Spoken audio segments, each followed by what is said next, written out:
சற்று முன் கிடைக்கப்பெற்ற ஒரு மிக மிக முக்கியமான செய்தி ஒன்று வெளியாகி உள்ளது. ஒட்டுமொத்த அதிமுகவின் நிர்வாகிகளும் எடப்பாடி பழனிசாமி மீது மீண்டும் கடும் கோபத்தில் உள்ளார்கள்.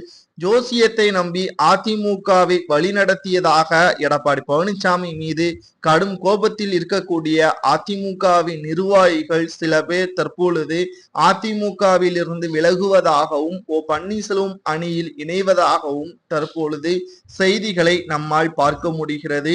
எடப்பாடி பழனிசாமி தலைமை ஏற்று இதுவரை ஒரு தேர்தலிலாவது வெற்றி பெற்றிருக்கிறாரா?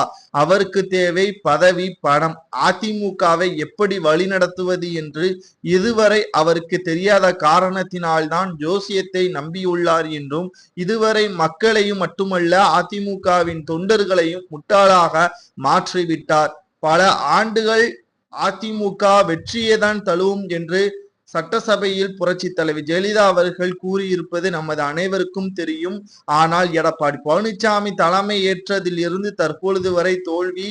இன்னும் 2 ஆண்டுகளுக்கு மேலாக வரக்கூடிய சட்டமன்ற தேர்தலில் அதிமுக படுதோல்வி அடைந்தால் இனி தமிழகத்தில் அதிமுக இருந்த அடையாளம் தெரியாமல் மாறிவிடும். மக்கள் அதிமுகவின் மீது வெறுப்பா உண்டாக்கி விடுவார்கள். புதிய கட்சிகள் அதிமுகவை விட மிக சிறப்பாக பணியாற்றி வருகிறது என்ற குற்றச்சாட்டையும் முன்வைத்து வருகிறார். இதற்கு ஒரே வழி எடப்பாடி பழனிசாமி பதவி பறிக்கப்பட வேண்டும் என்பதையும் தற்பொழுது கூறியுள்ளதால் அதிமுகவில் மீண்டும் பதற்றம் நிலவி வருகிறது.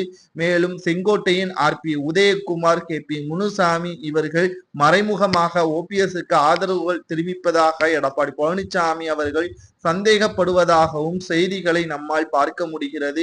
அதிமுகவிலிருந்து எடப்பாடி பழனிசாமியை நீக்கலாமா என்பதை உங்களது கருத்துக்களை லைக் மூலியமாக தெரிவிங்கள்.